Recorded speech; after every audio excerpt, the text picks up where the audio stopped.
来看咧，台湾呢是伫咧低档台顶悬，所以面对着这天灾，也有中国对台湾的无友善，即马为着要来强化咱的社会韧性，佮加强国民防灾的观念，内政部是结合全台湾16间宫庙来办理宣讲。拜二开始，先对台湾头，也就是这家人的庆安宫来办头一场，希望讲透过宫庙甲社区的这个影响力，会当来推广强化这防灾的观念。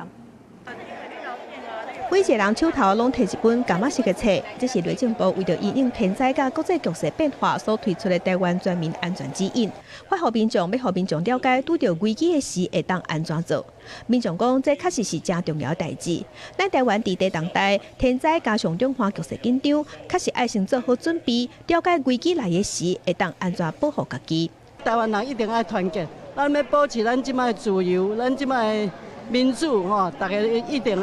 爱有共同的意识。佮今仔来听册吼，就是讲危机来临的时阵，咱的安全，